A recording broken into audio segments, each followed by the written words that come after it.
নেতাজি সুভাষচন্দ্রকে নিয়ে ভুলভাল কথা বলে যাচ্ছে, অথচ দেখো বাঙালিরা সব চুপ। ফরওয়ার্ড ব্লকের গুন্ডারা শ্যামাপ্রসাদের মাথায় পাথর মেরে তাকে রক্তাক্ত করে দিয়েছিলেন।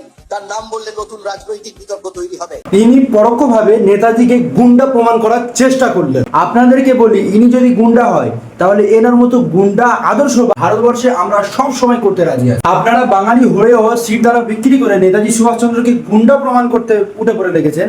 আপনারা হয়তো জানেন না, নেতাজি সুভাষচন্দ্র একটা নাম নয়, ওটা হলো মানুষের একটা জাগরণ। যে মানুষটা স্বাধীনতাকে শুধু স্বপ্নে দেখেননি, নিজের জীবনটাকেও বাজি রেখেছে। ওনার সাহস এবং তীক্ষ্ণ বুদ্ধি এতটাই ছিল যে আজও বাঙালিরা গর্ব করে যে আমরা ব্রিটিশকে তাড়াতে সক্ষম হয়েছি, সফল হয়েছি। নেতাজি সুভাষচন্দ্র একটা নাম নয়, সেটা আমাদের বাংলার অনুপ্রেরণা, আমাদের গর্ব।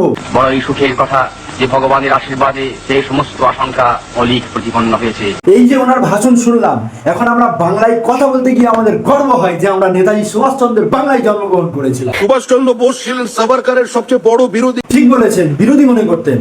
তবে কেন বিরোধী মনে করতেন একটা ছোট্ট উদাহরণ দিই। আজকের দিনে দাঁড়িয়ে যেমন আপনারা তৃণমূলের মধ্যে ভালো তৃণমূল খুঁজে পেয়েছিলেন, সেই সময় আপনাদের মধ্যে কিছু মানুষ ইংরেজদের মধ্যে ভালো ইংরেজ খুঁজে পেয়েছে, আর ওই ইংরেজের তারিফ করাটাই নেতাজি সুভাষচন্দ্র সহ্য হতো। তোমাদের কি মনে হয় ইংরেজরা এমনি এমনি 200 বছর আমাদের এখানে রাজত্ব করে গেছে? আমাদের এখানে কিছু মানুষ তো ছিল যারা ইংরেজকে দেখেই বলে উঠতো, এদিকে এসো, এসো না।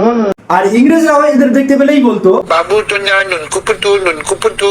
কয়েকদিন আগে নেতাজি সুভাষচন্দ্রের বাবাকে নিয়ে উল্টো পাল্টা কথা বলে দিল।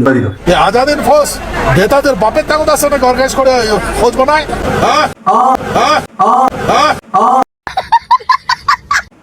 ইনি বলছেন নেতাজি সুভাষচন্দ্রের বাপের ক্ষমতা ছিল আজাদ হিন্দ ফৌজ বানাবে। কত বড় দুঃসাহস হলে এইরকম কথা বলে।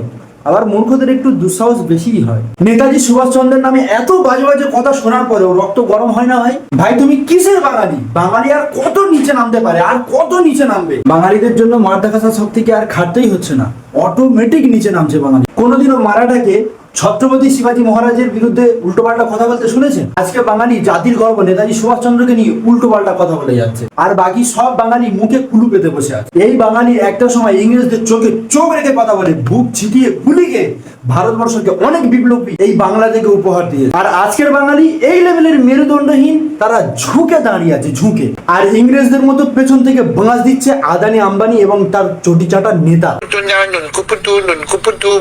আপনাদের মতে যদি নেতাজি সুভাষচন্দ্র গুন্ডা হয়ে থাকে, তাহলে আমি ওই গুন্ডা হয়ে সারা জীবন বেঁচে থাকতে চাই। কারণ সেই নেতাজি সুভাষচন্দ্রের জীবন ছিল সাহসে, বীর পুরুষ, আর আমাদের দেশের আত্মত্যাগের উদাহরণ। লাস্ট আমি একটা কথা বলছি, ভালো করে কান খুলে শোন। নেতাজি আপনাদের মতো তুচ্ছ নেতা নন, স্বাধীন ভারতের শক্তিশালী বীর পুরুষ এবং ভারতের অনুপ্রেরণা, আমার গর্বের গুন্ডা।